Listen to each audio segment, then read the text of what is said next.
अनुभव करो इस ज्वाला को युवराज दुर्योधन। ये वही ज्वाला है जो इतनी वर्षों से मेरी माता के हृदय में धधक रही है।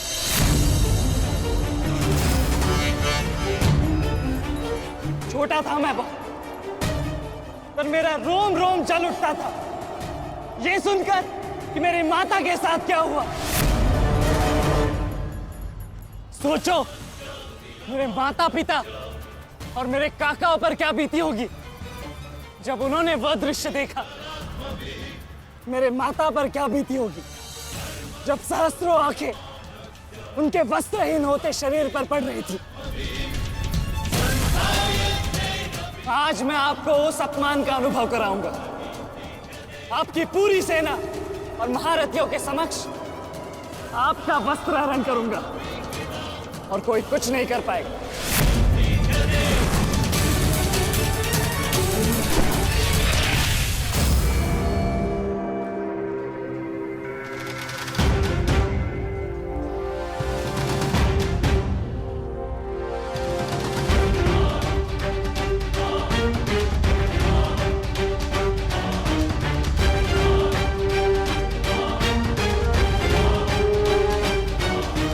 अनुभव करो उस अपमान का, अनुभव करो उस वस्त्र हरण से हुए अपमान का जो आप सभी ने किया। नदी जब सीमा तोड़ती है तो बाढ़ आती है। आज आपकी पाप की धारा की बाढ़ में आप स्वयं बह जाएंगे काकाश्री।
आप अपनी शक्ति व्यर्थ कर रहे हैं आचार्य।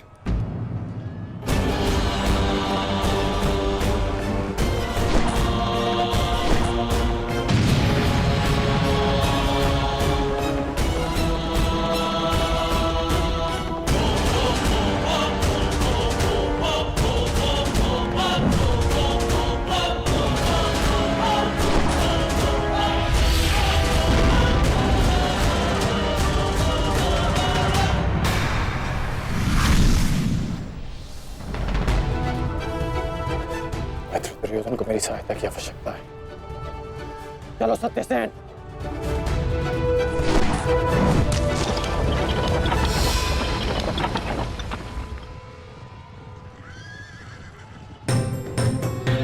कहां चले अंगराज? मैं जानता हूं कि तुम्हारे मित्र पे आए संकट का संदेश तुम्हें मिल चुका है, परंतु मैं तुम्हें जाने नहीं दे सकता। तुम कदाचित मुझे रोक सकते थे अर्जुन, परंतु तुमने एक भूल कर दी। तुम अपने रथ पर नहीं हो अर्जुन। हाँ, वासुदेव तुम्हारे सारथी हैं, परंतु महाबली हनुमान का आशीर्वाद तुम्हारे रथ पर नहीं।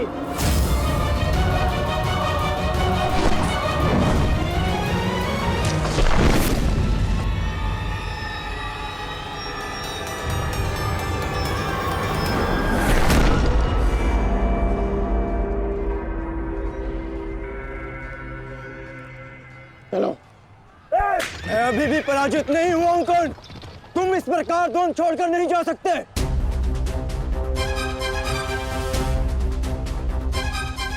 तुम युद्ध के नियम भूल रहे हो अर्जुन।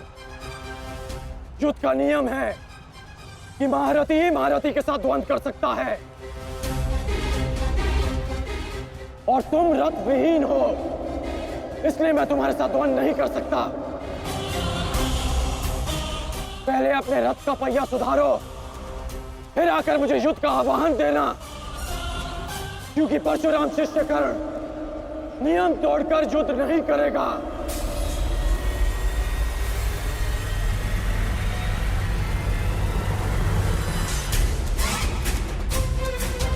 चलो सत्यसेन।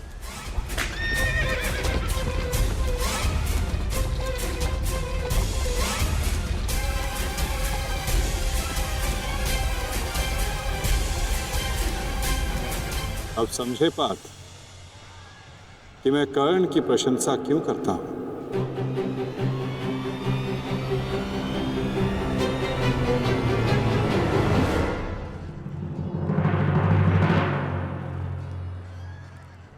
मानता हूं कि आपका वध करना काकाश्री की प्रतिज्ञा थी।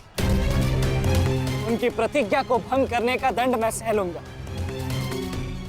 परंतु आज अपनी माता के अपमान का दंड मैं आपको अवश्य दूंगा।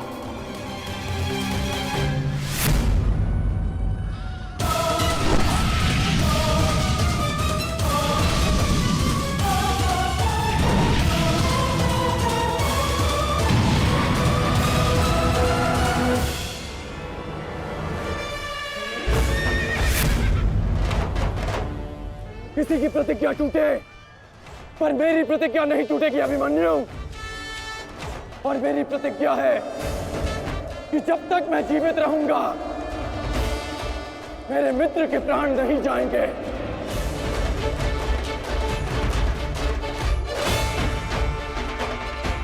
यदि जीवित रहना चाहते हो तो पीछे हट जाओ अभिमन्यु। आप भूल रहे हैं अंगराज कि मैं किसका पुत्र हूं। पीछे हटने के बारे में सोच भी नहीं सकता। तो प्रहार सहने के लिए तत्पर रहो।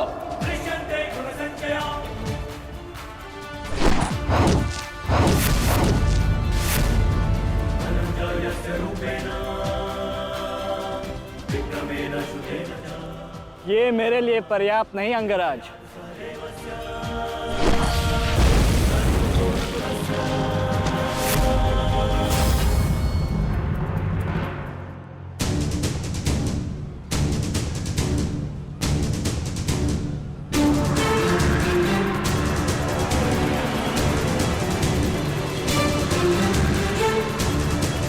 ना मेरे पास बाणों की कमी है और ना प्रहारों की।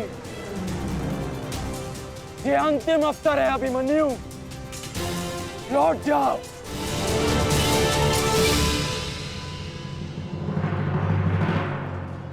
तो मेरे तुनीर में भी उत्तर प्रस्तुत है अंगराज।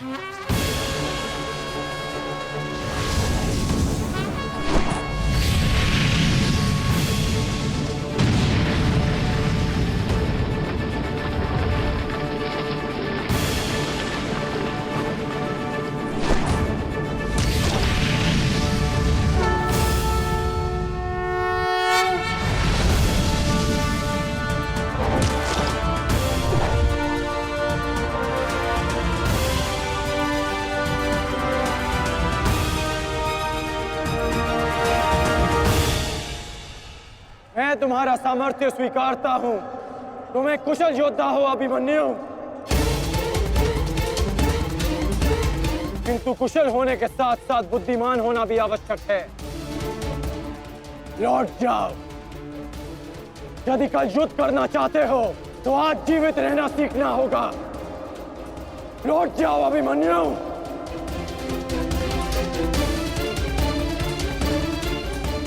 एक योद्धा के लिए आज या कल नहीं होता अंगराज। उसके लिए केवल वो ही पल होता है जिसमें वो मृत्यु के सामने खड़ा होता है। एक वीर योद्धा से सुना था मैं, हे मृत्यु, तैयार यदि तू आने को, प्रसन्न मुखा। द्वार खुला है, तेरा स्वागत। प्रसन्न मुखा।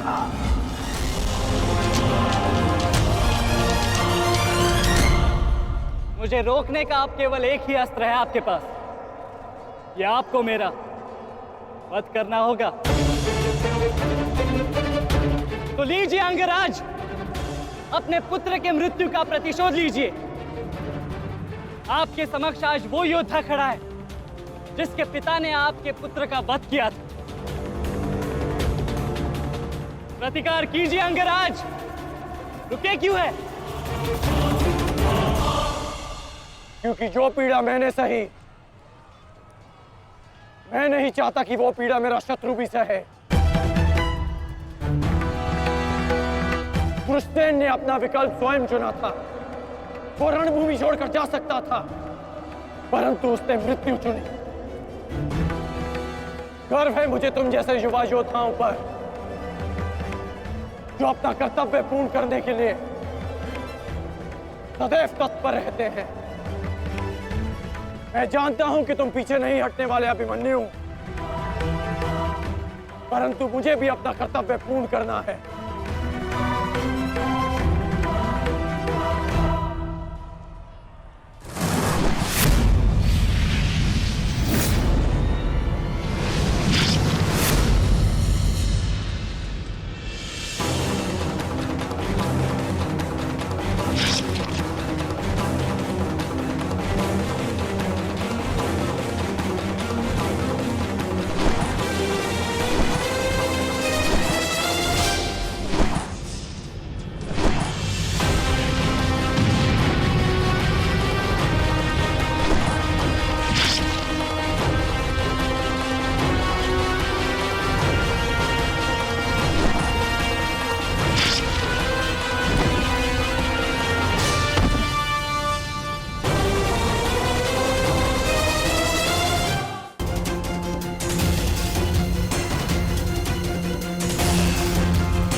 तुम्हें देखकर मुझे अपना बचपन स्मरण हो रहा है।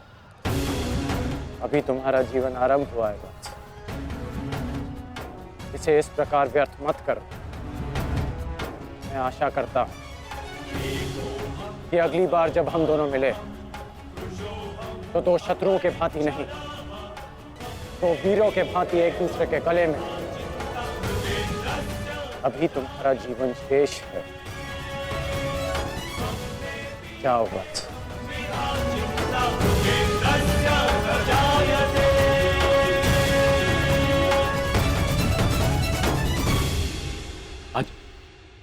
आज कौरवों की विजय हुई है गांधारी। पांडवों की एक अक्षुणी सेना को ध्वंस कर दिया है हमने आज। भीम हमारे एक भी पुत्र को क्षति नहीं पहुंचा पाया, एक भी।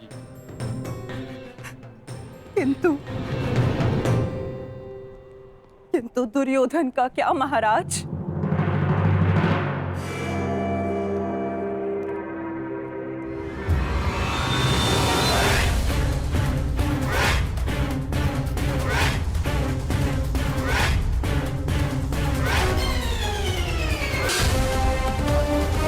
मित्र,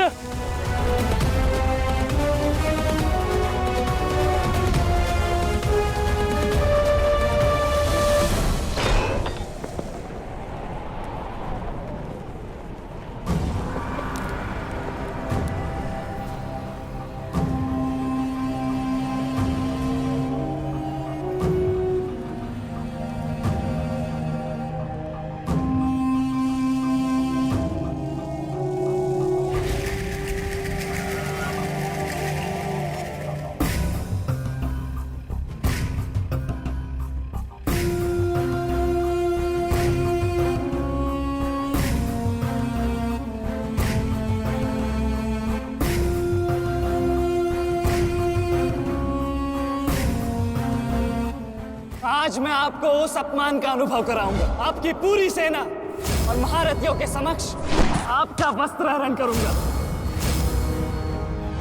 परंतु आज अपनी माता के अपमान का दंड मैं आपको अवश्य दूंगा।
दुर्योधन, रुकिए ज्येष्ठ, ऐसा मत कीजिए। ये क्या कर रहे हैं आप? दुर्योधन, दुर्योधन, ये सब कुछ क्या है? आज के इस युद्ध में हमें विजय मिली है, फिर ये सब कुछ क्यों कर रहे हो तुम? ऐसी विजय जो अपमान की थाली में सजा कर मिले, ऐसी ही विजय से श्रेयस्कर है कि मृत्यु को पालूं। नहीं। मेरे जीवन में कभी मेरा इतना अपमान नहीं हुआ है। अब इस जीवन का और कोई मूल्य नहीं। मैंने ये युद्ध संपत्ति के लिए नहीं, अपने हट, अपने सम्मान के लिए बुलाई थी। अब जब सम्मान ही नहीं रहा तो इस विजय का मैं क्या करूंगा? मेरी सेना के सामने विश्व के महानतम योद्धाओं के रहते वो 16 वर्ष का बालक मेरे वस्त्र हरण कर गया और चेतावनी देकर गया है कि युद्ध में जब भी मिलेगा पुनः यही दोहराएगा। अब ये वस्त्र हरित दुर्योधन सम्राट बन भी गया। कैसे अपनी सेना से, अपनी प्रजा से आंख मिला पाऊंगा मैं? इस लज्जा के साथ मैं अब जीवित नहीं रह सकता।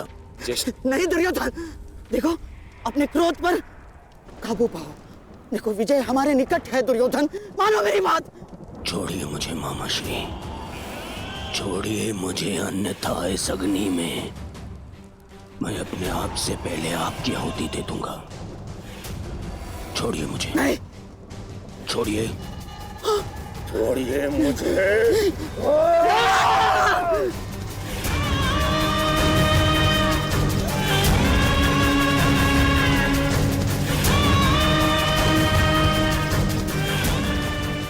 नहीं, नहीं दुर्योधन, देख क्या रहे हो मूर्खों? कोई रोको इस अनर्थ को।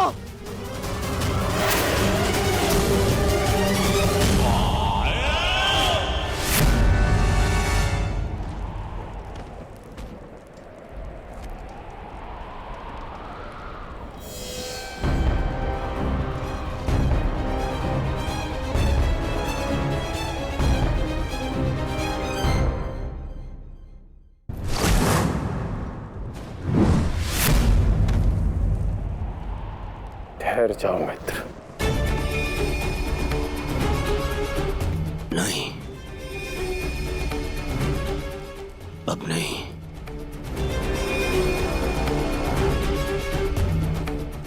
क्रोध में विवेक मत खो बैठा। जो अपना सम्मान खो चुका हो उसके पास खोने को और क्या शेष है?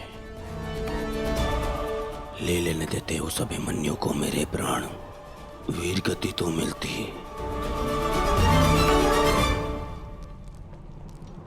सारी सेना के सामने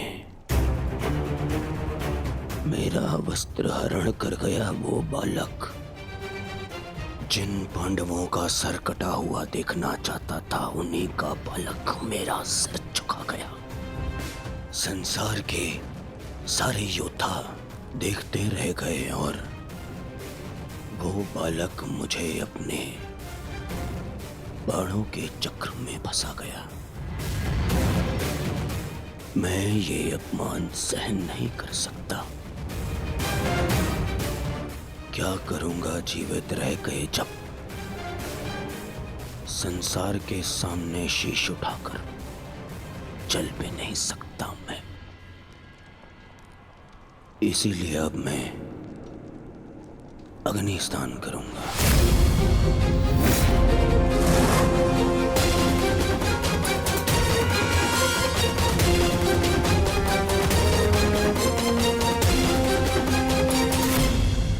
जो अग्नि यहाँ जल रही है उससे कहीं अधिक अग्नि तुम्हारे पिता के हृदय में जल रही है। क्या तुम अपने 5 भाइयों का बलिदान व्यर्थ जाने दोगे? क्या अपने पिता को दिया वचन भुला दोगे तुम?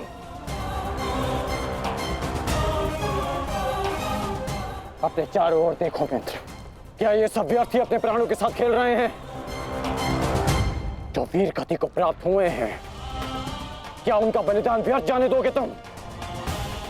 तुम्हारे अनुज, तुम्हारे मामाश्री, तुम्हारे गुरुदेव, ये सब तुम्हारे सम्मान, तुम्हारे अधिकार के लिए लड़ रहे हैं और तुम अपने कर्तव्य से मुंह मोड़ना चाहते हो। पूछो अपने सैनिकों से कि आज जो युद्ध में हुआ कि क्या वो उससे लज्जित हैं या वो कल युद्ध में उसका प्रतिशोध लेंगे? बोलो सैनिकों! प्रतिशोध लेंगे! प्रतिशोध लेंगे! प्रतिशोध लेंगे!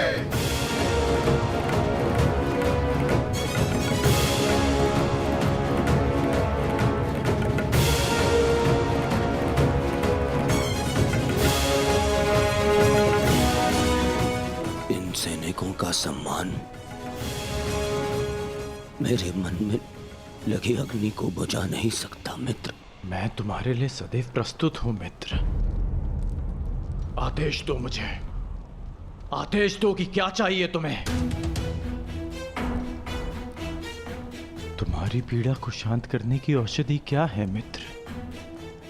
बताओ मुझे। मुझे अपने इस अपमान का प्रतिशोध चाहिए। जिसने मेरा मान हरण किया उसके प्राण हरण करने हैं मुझे। मुझे अभिमन्यु चाहिए।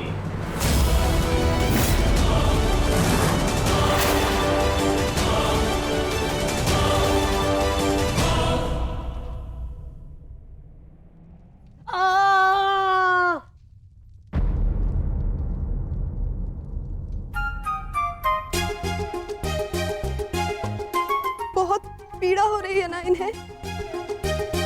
पीड़ा? अभी तक मैंने इसके घाव को छुआ भी नहीं है। अभिमन्यु तुम्हें सताने के लिए उपक्रम कर रहा है उत्तरा। बहुत बुरे हैं आप। और तुम बहुत डरपोक।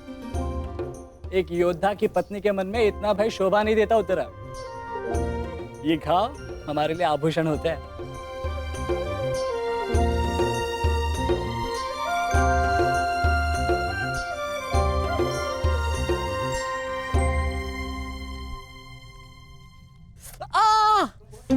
क्यों सताते हो तुम उससे? अब क्या करूं माता, वो तो आजकल हर बात पर क्रोधित हो जाती है। और अब आप भी मुझे डांट रही हो। तुम्हें अधिक चोट तो नहीं आई ना पुत्र? नहीं पिताश्री, बल्कि बहुत कुछ सीखने को मिला। सच में अंगराज कर्ण एक महान योद्धा है। उन्हें आपके अतिरिक्त और कोई टक्कर नहीं दे सकता। हाँ पुत्र, परंतु हम दोनों के लक्ष्य और सोच भिन्न है। मुझे तुम पर गर्व है।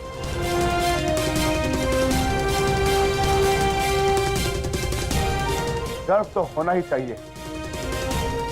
आज अभिमन्यु ने दुर्योधन को उचित उत्तर दिया।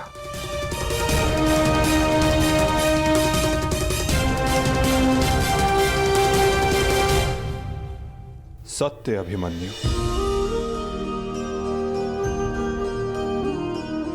आज तुमने जो युद्ध भूमि में किया वो अद्भुत था,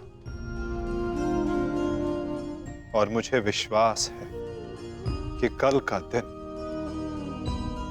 इतिहास में तुम्हारा नाम सदैव के लिए अमर कर देगा अभिमन्यु।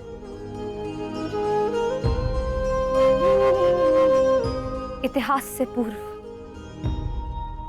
मेरे पुत्र ने अपनी छवि मेरे मन में अमर कर दी है। 14 वर्षों के पश्चात आज पहली बार मन को एक शीतलता पहुंची कि मेरे पुत्र ने मेरे साथ हुए अपमान और अत्याचार का भान उस दुर्योधन को करवाया। मेरी आत्मा को जैसे एक वस्त्र का संबल मिल गया। इसके लिए मैं सदैव के लिए अभिमन्यु की ऋणी रहूं। जीवन तो पल पल में है सखी, जिस पल को जी लो वही जीवन होता है। आज तुम प्रसन्न हो, जी लो सखी,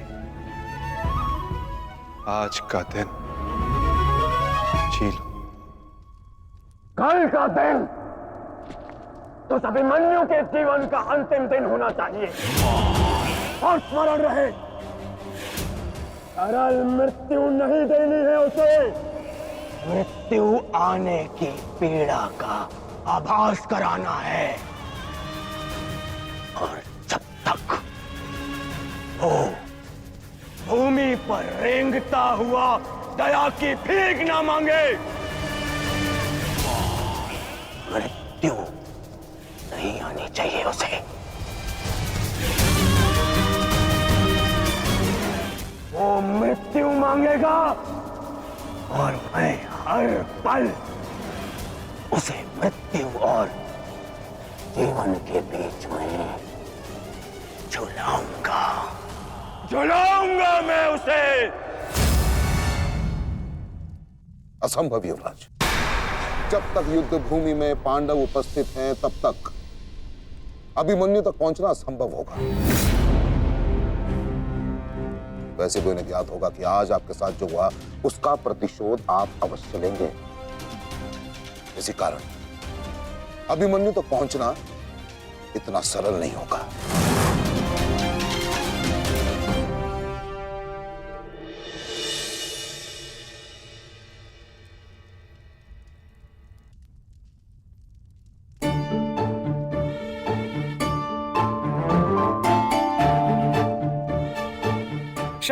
क्षमा कर दो, भूल हो गई बस। अच्छा, क्षमा भी कर दो। जिसने युवराज दुर्योधन का मस्तक झुका दिया वो आज तुम्हारे समक्ष सर झुकाए मना रहा है तुम्हें। देखो, किसी ने मुझे इस प्रकार सर झुकाए देख लिया ना तो मेरा बहुत उपहास उड़ाया जाएगा। पहले वचन दीजिए कि भविष्य में आप इस तरह मेरा उपहास नहीं बनाएंगे। आपको अनुमान भी है मैं कितनी भयभीत हो गई थी। अब इसमें भयभीत क्या होना उत्तरा? आप नहीं समझेंगे, मुझे आपसे बात ही नहीं करनी।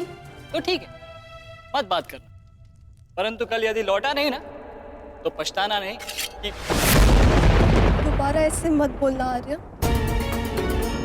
भाई खो चुकी हूँ, पति नहीं खो सकती।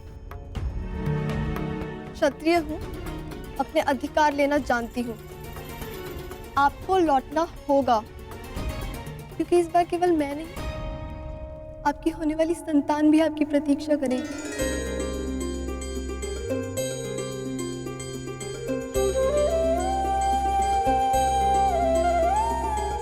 सत्य उत्तरा?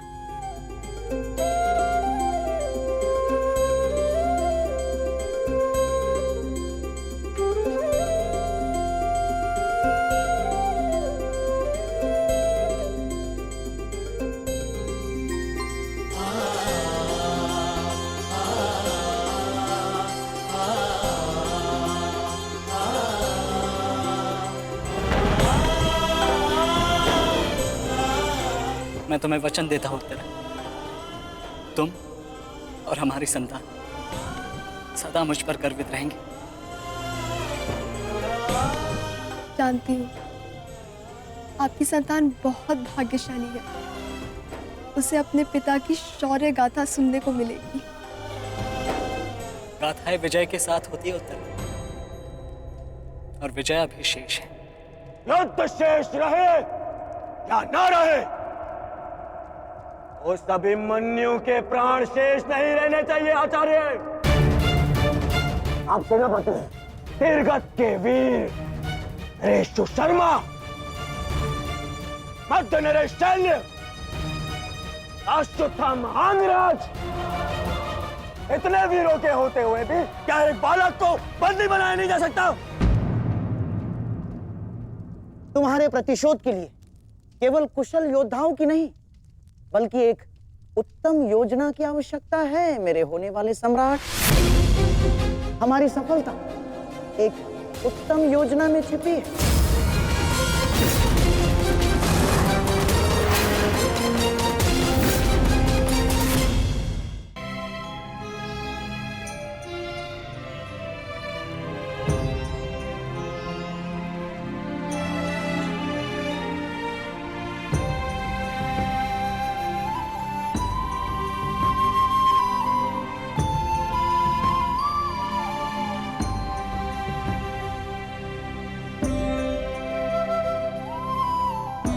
ऐसा क्या है जो आप चाहकर भी मुझसे नहीं कह पा रहे हैं सखा?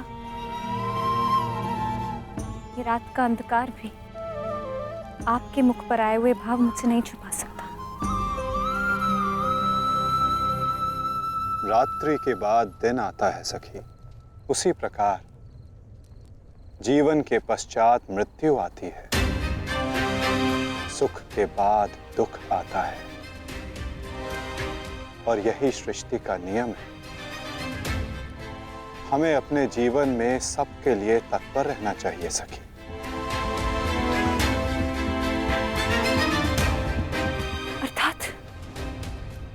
अर्थात जो मेरा भय है, क्या वो सच होने वाला है माधव? क्या कल पांडवों के साथ कुछ अनिष्ट होने वाला है?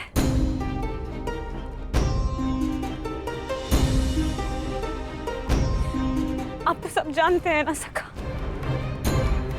बताइए मुझे, बताइए मुझे।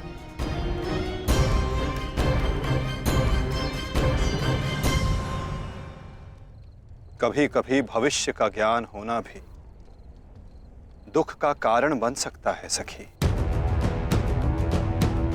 यदि समय के अनुसार मनुष्य को सत्य का ज्ञान हो तो वो स्वयं को संभाल सकता है। और आज तुम्हारी प्रसन्नता का दिन है सखी। आज तुम्हारे पुत्र ने तुम्हारे अपमान का प्रतिकार किया है। जाओ सखी, जाकर सो जाओ, क्योंकि जीवन की हर रात्रि सदैव सोने के लिए नहीं होती।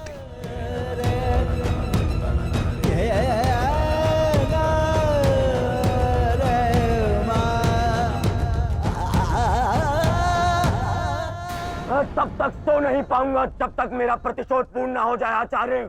प्रतिशोध की आग में कोई और भी जल रहा है। युवराज दुर्योधन,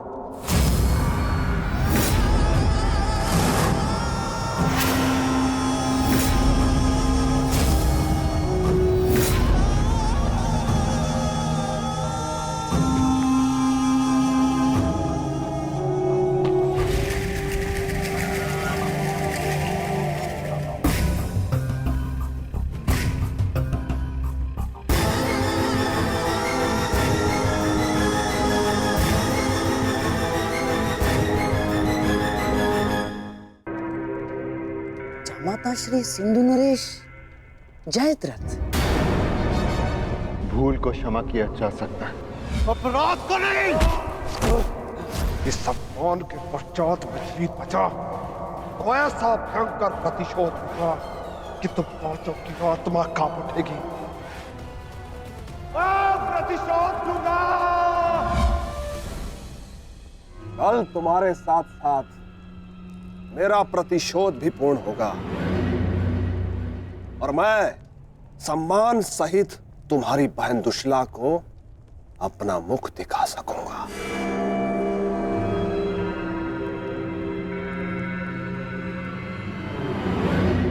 इतने समय आप कहाँ थे सिंधु नरेश?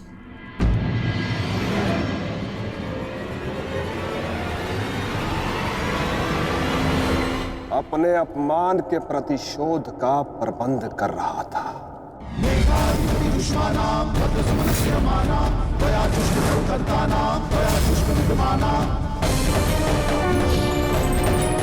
पुत्र जयद्रथ, मैं तुम्हारी तपस्या से प्रसन्न हूं। मांगो, क्या वर मांगते हो? महादेव, मुझे अपने प्रतिशोध का अवसर चाहिए। शपथ ली है मैंने, जब तक पांडवों के अपमान का प्रतिशोध नहीं लूंगा तब तक मुकुट धारण नहीं करूंगा। और वो दिन कल आएगा वो दिन जब मैं पांडवों को ऐसी पीड़ा दूंगा कि वो जीवन भर नहीं भुला सकेंगे। महादेव का आशीर्वाद है मेरे साथ और मैं तुम्हारे साथ युवराज, तुम्हारी योजना और मेरा प्रतिशोध दोनों कल सफल होंगे।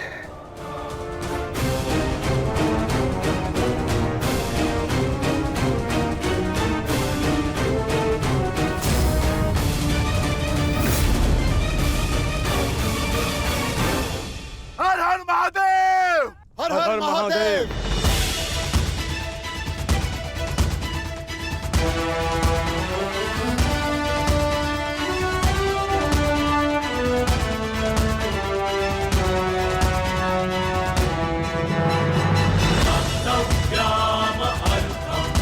सर्वोत्तम वनपुत्र, संसार के सभी योद्धाओं में तुम्हें सबसे अधिक कीर्ति प्राप्त हो।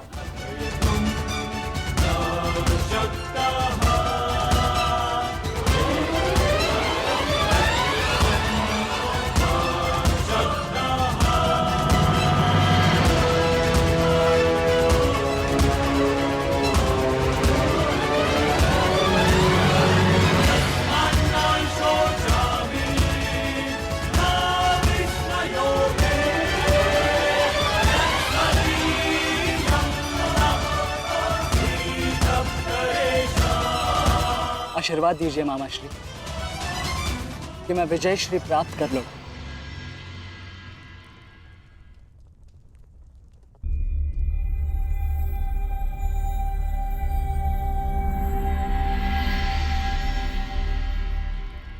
विजय तो कायरों को भी प्राप्त होती है पुत्र, परंतु कीर्ति और यश केवल शूरवीरों का मुकुट बनती है। मेरा आशीर्वाद तुम्हारे साथ है पुत्र। तुम युद्ध क्षेत्र में वो कीर्ति प्राप्त करो जो तुम्हें अमर बना दे।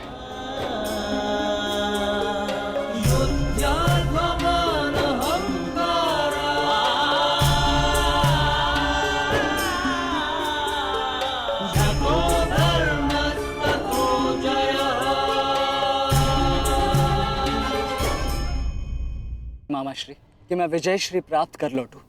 मेरा आशीर्वाद तुम्हारे साथ है पुत्र। तुम युद्ध क्षेत्र में वो कीर्ति प्राप्त करो जो तुम्हें अमर बना दे।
क्या हुआ अंगराज?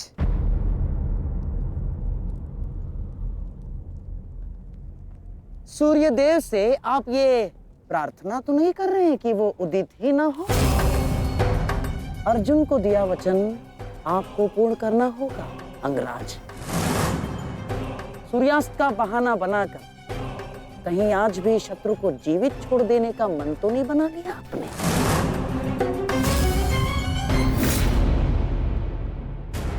कभी कभी मौन रहने से प्राण बच जाते हैं। अब एक और शब्द अपने मुख से निकाला तो युद्ध आरंभ होने से पूर्व ही शत्रु से पहले मैं अपने पक्ष के किसी योद्धा का वध कर दूंगा। अंगराज, अंगराज, आप क्रोधित क्यों हो रहे हैं? मेरे कहने का तात्पर्य केवल यह है कि आपके पुत्र वृषसेन की मृत्यु तो स्मरण है ना आपको? वृषसेन के हत्यारे अर्जुन का पुत्र ही आज आपका लक्ष्य होना चाहिए। बस मैं यही कहना चाह रहा था। कर्ण को स्मरण है मामा श्री।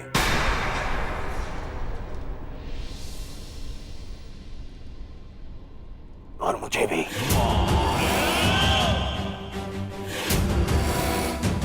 आज हम वृषसेन की मृत्यु और तेरे अपमान का प्रतिकार दोनों लेंगे। मैं केवल इतना जानना चाहता हूं कि इस प्रतिकार से पूर्व उस कौटे अर्जुन को मार्ग से हटाने का क्या प्रबंध करना चाहिए? उसका प्रबंध मैं कर चुका हूं मेरे होने वाले सम्राट।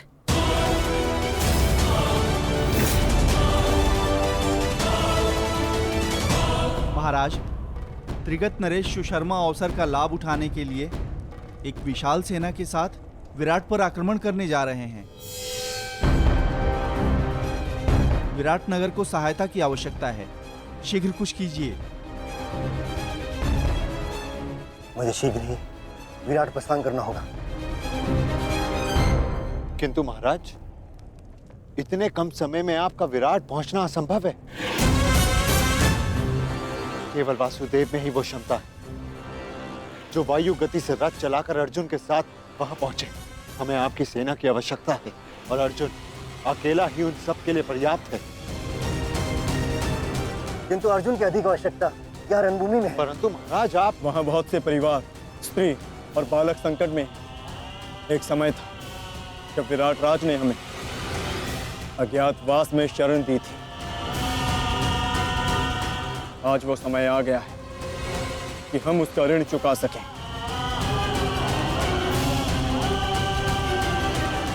और फिर अभिमन्यु भी तो यहाँ है। मुझे इस पे पूर्ण विश्वास है। और मैं आपको विश्वास दिलाता हूँ पिताश्री कि युद्ध भूमि में आपकी कमी शत्रु को अनुभव नहीं होगी। जब आप सुशर्मा का नाश करेंगे तो आपके पुत्र की शौर्य की कीर्ति आपका स्वागत करेगी। चलिए माता, विराट की ओर प्रस्थान करें।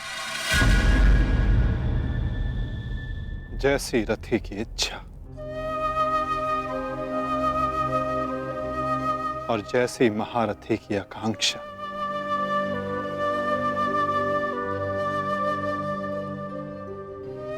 आओ पार्थ।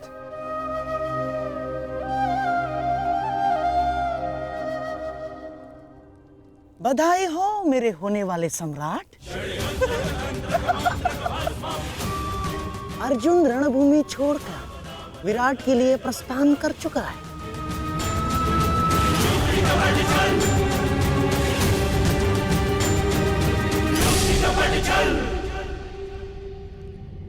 आचार्य द्रोण, समय आ चुका है। हमारी सेना को अपनी योजना अनुसार सज्ज कीजिए। किस प्रकार चक्की का पत्थर एक ही चक्कर में अन्न के दानों को पीस देता है, उसी प्रकार हमारी यह सेना शत्रु सेना को एक ही चक्कर में पीस देगी युवराज। और अपनी सेना के नाश को रोकने के लिए आएगा वो ओ महावीर, अभिमन्यु, और वहां हम उसके प्राण फाड़ लेंगे, जिसने मुझे अपने बाणों के चक्र में फंसाया था। आज वो फंसकर मरेगा हमारे चक्रव्यूह में। युद्ध का 13वां दिन।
युधिष्ठिर, मैं कौरव सेनापति द्रोण चेतावनी देता हूं तुम्हें कि यदि तुम विजय प्राप्त करना चाहते हो तो इस व्यूह के भीतर आओ,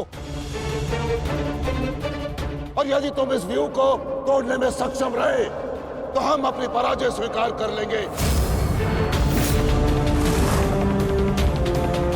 और यदि नहीं तो तुम अपनी हार स्वीकार कर लेना।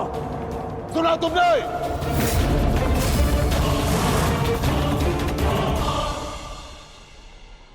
आचार्य द्रोण, हम अवश्य ही इस चक्रव्यूह को ध्वंस कर देंगे।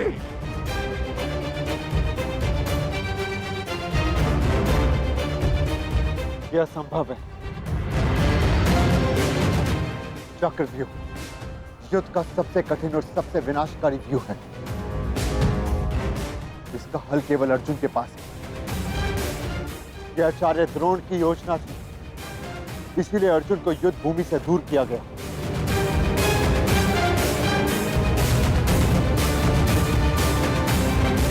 कोई तो मार्ग होगा। मार्ग है।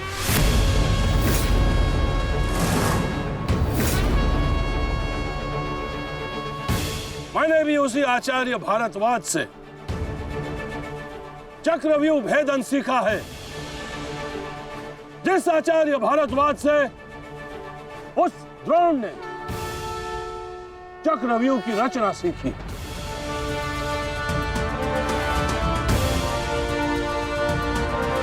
इस चक्रव्यूह का भेदन मैं करूंगा।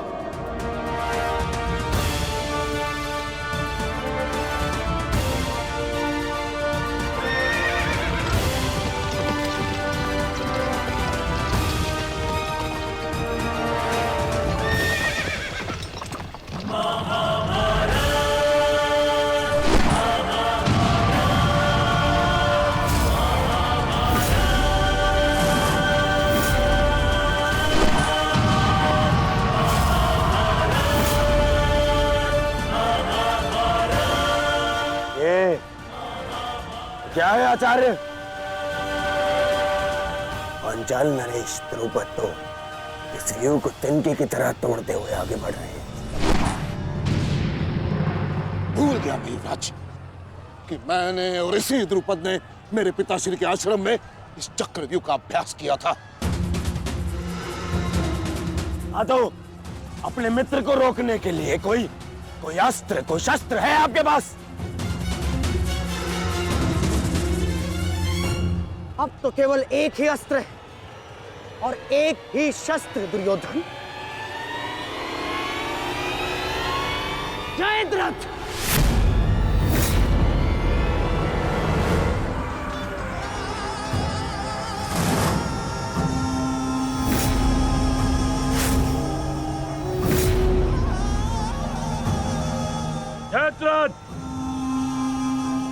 कदाचित द्रौपदी के पतियों द्वारा किया गया अपमान भूल गए हो तुम। इसीलिए द्रौपदी के पिता के समक्ष उपस्थित हुए हो। आज द्रौपदी के पति हो या उसके पुत्र, कोई मुझे नहीं रोक सकता।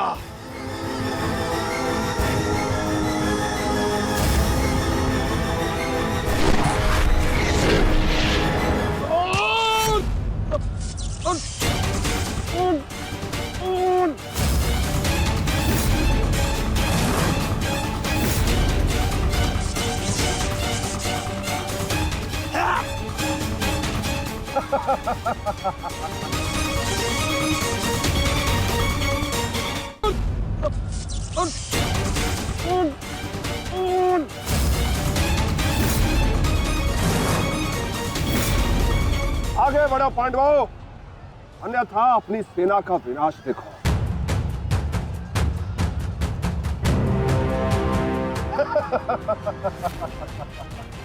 ज्येष्ठ पिताश्री, मुझे आज्ञा दीजिए।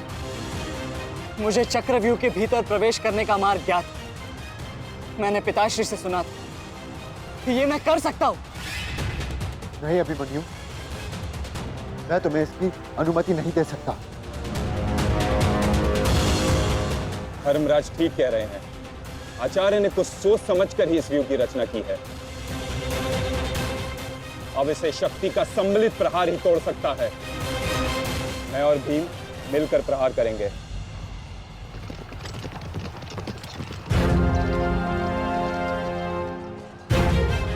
देखिए ने मामाश्री, कृष्ण और भीम स्वयं आक्रमण कर रहे हैं।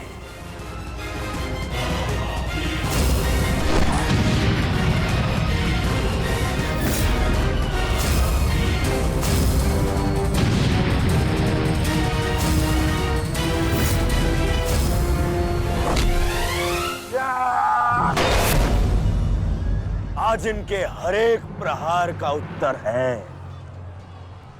जयद्रथ।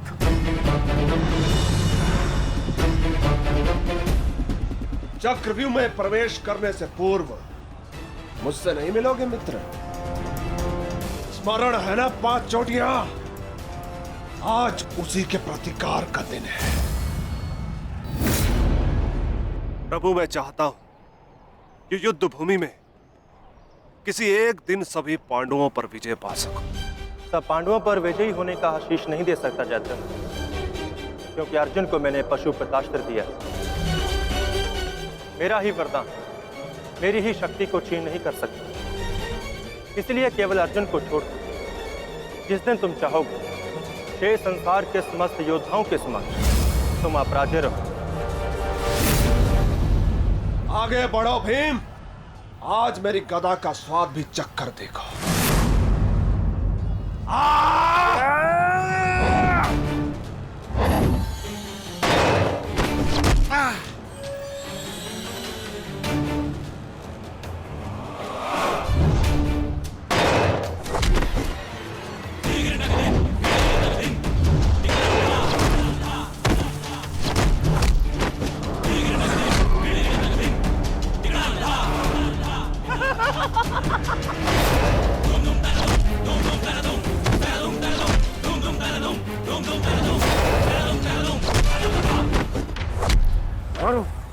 मारो से।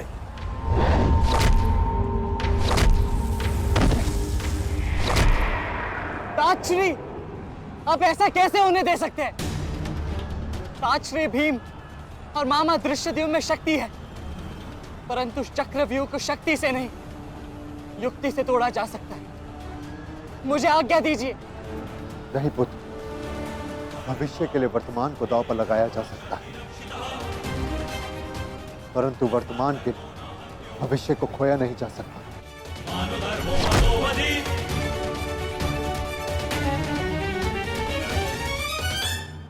और मामा दृश्यद्युम्न में शक्ति है, परंतु चक्रव्यूह को शक्ति से नहीं युक्ति से तोड़ा जा सकता है। मुझे आज्ञा दीजिए। नहीं पुत्र, भविष्य के लिए वर्तमान को दांव पर लगाया जा सकता है, परंतु वर्तमान के लिए भविष्य को खोया नहीं जा सकता। एक दाव लगाने के दोष के कारण मैं आज इस महायुद्ध में खड़ा हूं। मैं दूसरा दाव नहीं लगा सकता अभिमन्यु। परंतु आज यदि चक्रव्यूह को तोड़ा ना गया तो हम ना केवल हार जाएंगे बल्कि मेरे पिताश्री का सर भी झुक जाएगा। आपने वो दाव लगाकर सर झुकाया था और मैं ये दाव खेलूंगा अपने पिताश्री का सर ऊंचा रखने के लिए। मैंने उन्हें वचन दिया था कि युद्ध भूमि में शत्रु को उनकी कमी अनुभव नहीं होगी और मुझे शत्रुओं को वीर अर्जुन के रक्त का तेज दिखाना है। इसीलिए आज्ञा दीजिए ताची, और फिर मैं अकेला कहा हूं। चक्रव्यूह में मेरे प्रवेश करते ही आप भी मेरे पीछे पीछे अंदर आ जाइए। मैं मार्ग बनाऊंगा और आप चक्रव्यूह को ध्वंस कीजिएगा। सोचिए मत, समय नहीं है ताचरी। आशीर्वाद दीजिए।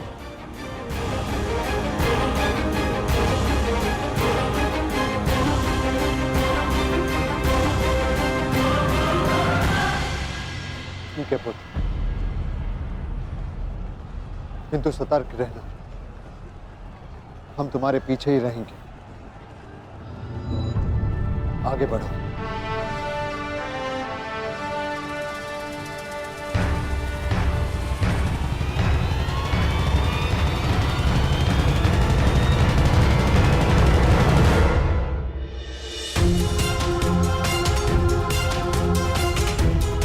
जाओ सर, जाकर सो जाओ, क्योंकि जीवन की हर रात्रि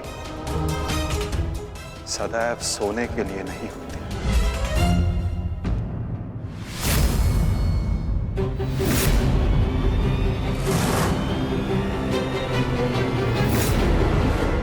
मेरी सुरक्षा के लिए माता यज्ञसेनी का आशीर्वाद है मेरे साथ, और जब तक ये मेरे साथ है मुझे कुछ नहीं हो सकता।